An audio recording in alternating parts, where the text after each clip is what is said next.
Salut tout le monde, bienvenue dans cette nouvelle vidéo et bienvenue dans cette nouvelle année 2012 et j'espère qu'elle sera riche en événements, en bonheur, tout ça pour le monde entier. Je n'ai pas été très présente ces derniers mois pour plein de raisons différentes. Pas le temps, pas l'envie et puis en gros voilà quoi. Moi, je vais bientôt déménager, donc il se peut que les mois prochains soient un petit peu aussi vides de vidéos. Mais bon, je continue toujours à regarder les filles que je suis, que ce soit en make-up ou que ce soit en livre. Donc voilà. Bref, voilà, je fais cette vidéo pour faire à la fois un c'est lundi, ce mercredi, que lisez-vous, et un in my mailbox. Ça va faire deux en un, comme les Helen Schulder, c'est pareil. Donc alors j'ai terminé il y a un bout de temps quand même déjà Arkham, le tome 1 que vous pouvez voir dans les c'est lundi que lisez-vous précédents. Je l'ai pas ici puisque je l'ai rendu à ma sœur. Et le bouquin que j'ai acheté moi tout simplement, il est dans mes cartons. Donc c'était très agréable de relire ce bouquin-là. Je sais pas, j'ai dû le lire au moins 10 fois, quoi, facile. Ça fait vraiment bizarre parce que autant j'ai lu des tonnes et des tonnes de livres en entre temps, ça doit faire 15 ans que je l'ai lu la première fois. Même maintenant, si je me rends compte qu'il y a plein de choses qui maintenant ne passent pas au niveau du style, au niveau des répétitions, il y a plein de choses qui vont pas dans l'écriture, mais il y a un tel souvenir un tel bon souvenir en fait à le lire que ça enlève tous les problèmes de lecture qu'on peut avoir entre-temps. Entre-temps, donc j'ai commencé ce bouquin-là, L'amant ténébreux de J. Howard, chez Milady, sur les bons conseils de Lily Bookin et puis plein d'autres filles, Jess, etc., qui disaient que c'était un bouquin absolument génial, que vous avez vraiment passé du bon temps. Alors moi j'ai pas encore fini, hein, mais bon, j'en ai bien lu, j'ai déjà lu tout ça, quoi. Alors, pardon, je suis un petit peu moins à 100% pour ce livre. J'avoue que c'est assez plaisant à lire. Mais, en fait, ça me rappelle ma période où j'ai lu beaucoup de bouquins, les Aventures et Passions, de je sais pas quoi. J'ai eu une période, oui, comme beaucoup de filles. J'aimais pas les Harlequins, mais par contre, les Aventures et Passions, c'était chouette parce qu'il y avait des livres historiques, etc. Et puis il y avait un peu de cul dedans, c'était marrant. Voilà, et j'ai trouvé un petit peu le même genre de livre en fait, là-dedans quoi.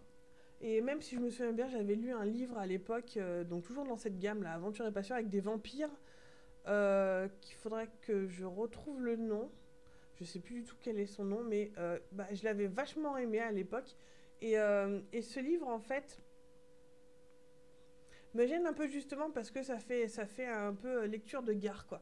Même si, que je répète, c'est agréable à lire, je le finirai contrairement à d'autres bouquins que pareil, j'avais de grandes espérances et qui m'ont beaucoup déçu. Je trouve sympa, mais ce qui m'emmerde, c'est un petit peu tous les stéréotypes et tous les clichés gros comme des sabots de 2 kilomètres qu'on retrouve là-dedans, genre les vampires qui sont habillés en cuir, qui ont les cheveux longs, qui ont des chemises en satin, etc. Moi, ça m'a un peu gonflé, quoi, parce que on a l'impression que la nana, elle a jamais porté un pantalon en cuir de sa vie. Alors ouais, ça fait sexy, ça fait stylé, voilà, quoi, ça fait, voilà, c'est un peu too much, quoi. Maintenant, cela dit, la mythologie vampirique qui est décrite là-dedans est assez intéressante. Ça m'a pas non plus époustouflé, on va dire. Mais bon, ça, c'est honnête. Si j'avais à choisir entre deux sagas de Beatlit, je préfère Mercy Thompson, quoi, largement. Là, bon, j'ai acheté le premier. J'avoue, j'achèterai pas la suite. À la limite, j'attendrai, je vais voir si j'ai une copine qui les a achetés. Ou tout simplement s'ils sont à la bibliothèque. J'ai pas foncièrement envie d'acheter le reste, quoi. Il me semble que les autres, comment dire, les autres tomes de la saga tourne autour des autres membres de la Dague Noire, donc ceux qu'on décrit là-dedans, les filles qui l'ont lu, dites-moi si je me trompe. Donc Rage, Fury, etc. Ils ont tous des noms à coucher dehors, d'ailleurs ça me fait bien rire ça aussi. Ça fait un petit peu, on va trouver un prénom qui soit cool et un peu mystérieux, etc. Bref, donc voilà. Et en fait, ça me rappelle justement exactement les sagas de Aventure et Passion, genre les Montgomery, où il y avait quatre tomes, et 4 tomes pour chacun des frères de la fratrie, quoi.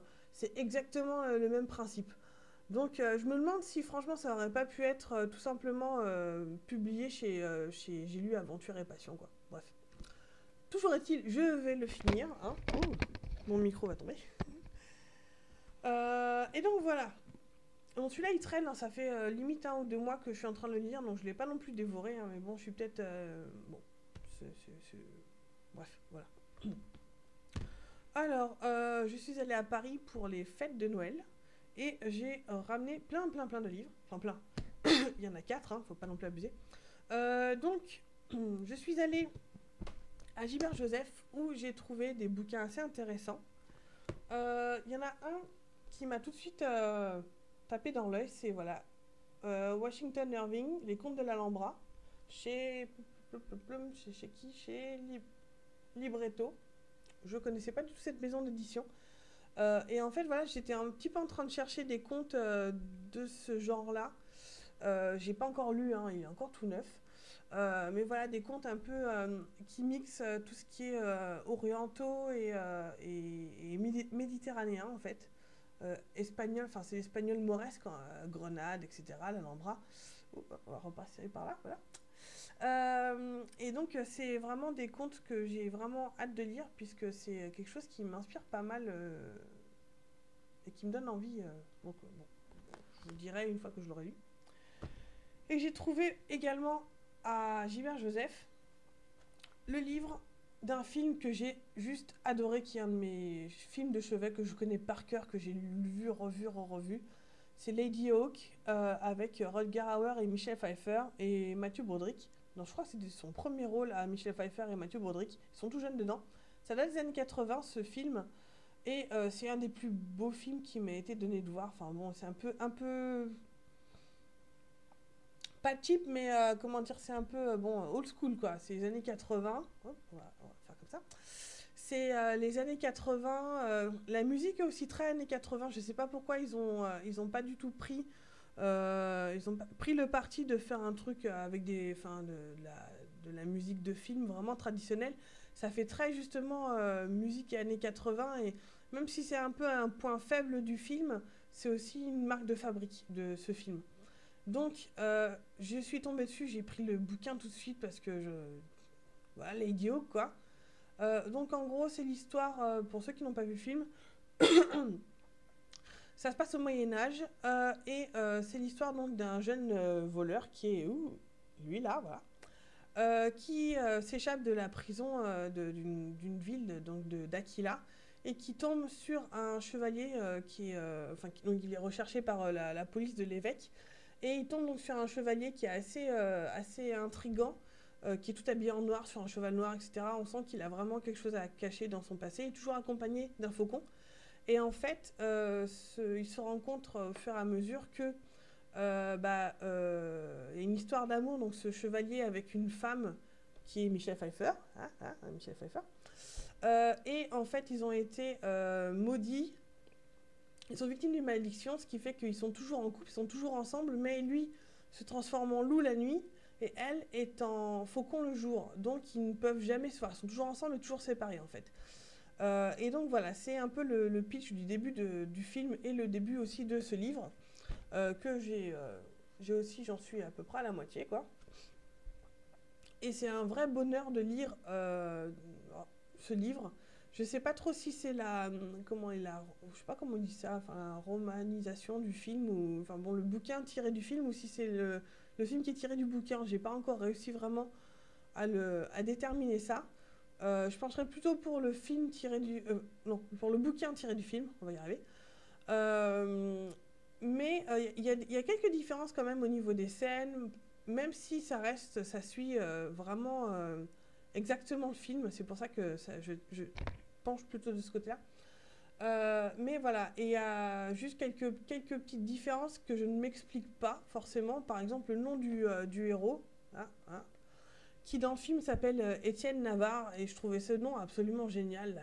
Étienne Navarre, ça sonne bien. Et là, il s'appelle Charles de Novare. J'en ai aucune idée du pourquoi, du comment. Je ne sais pas. Qui a fait ce choix-là, mais je trouve que je suis tellement habituée à la version du film que j'ai vraiment du mal à concevoir. Même en lisant Novare, je lis Navarre et je dis Navarre dans ma tête, quoi. Bref. Donc voilà, ça c'est un très bon film si vous pouvez le voir. C'est vraiment un classique, quoi. En plus, vous pouvez le trouver facile à 10 € à la Fnac, donc voilà, allez-y. Ensuite, deux autres livres. Celui-ci que ma sœur m'a prêté. Henri Lovenbruck, l'apothicaire. Henri Lovenbruck, c'est un écrivain que je suis depuis facilement 10 ans. Depuis toutes ces sagas de fantasy, avant qu'il passe du côté thriller fantastique, etc. C'est un écrivain que j'aime beaucoup, c'est un homme que j'aime beaucoup aussi, puisque j'ai eu l'occasion de le rencontrer plusieurs fois, soit à l'occasion de Salon du Livre ou à d'autres occasions. C'est un homme absolument adorable, charmant, abordable, simple, vraiment pas du tout prise de tête ou quoi que ce soit. Je suis vraiment contente du succès qu'il a avec ses bouquins, qu'il a largement mérité, même si je trouve qu'il y a pas mal de choses que j'ai moins aimées dans ses romans ésotérico-fantastiques. Je pense que, enfin, voilà, par principe de loyauté, je continue à lire ses bouquins. Donc voici l'apothicaire, son dernier né, qui est chez Flammarion, qui est assez gros, mais bon voilà. Hein. C'est un livre que j'ai hâte de lire puisque ça se passe au Moyen-Âge. Donc avec un apothicaire qui découvre dans sa maison une chambre vide. C'est à l'époque des Templiers et de Philippe le Bel. Bref, c'est une époque que j'aime beaucoup et j'ai vraiment hâte de lire. Et ensuite, c'est un cadeau que j'ai eu à mon anniversaire de ma meilleure copine. Je suis contente qu'elle ait pensé à moi. Du moins pour ça, c'est La Maison de Soie de Anthony Horowitz, donc c'est le nouveau livre de Sherlock Holmes. Donc c'est plus Conan Doyle, n'est-ce pas? Alors Conan Doyle, faut savoir, je n'ai jamais lu que le chien de Baskerville. C'est le seul bouquin de Sherlock Holmes que j'ai lu à l'école, quoi, en anglais, en terminale ou en première, je sais plus. Et même si apparemment c'est pas du tout comment dire, c'est pas très représentatif de ce qu'est Sherlock Holmes dans son intégralité, c'est quand même un personnage que j'aime beaucoup. Je suis une fana de la série de la BBC Sherlock, dont la saison 2 a commencé, dont j'ai hâte quand même de regarder les épisodes qui sont passés. Surtout qu'ils ont fait un épisode des chiens de Baskerville. J'ai juste trop hâte, quoi. Bref, donc ça c'est le dernier qui est sorti. Bah pareil, hein, on va voir ce que ça donne. On verra. Bon, bah écoutez, ce fut une émission, j'allais dire une émission, n'importe quoi. Une vidéo un petit peu plus longue que ce que j'avais pensé, mais bon, en même temps il y avait 5 bouquins. Hein. Donc voilà, bah merci d'avoir regardé. Et puis bah, je vous dis à une prochaine fois. Ciao, bonne soirée.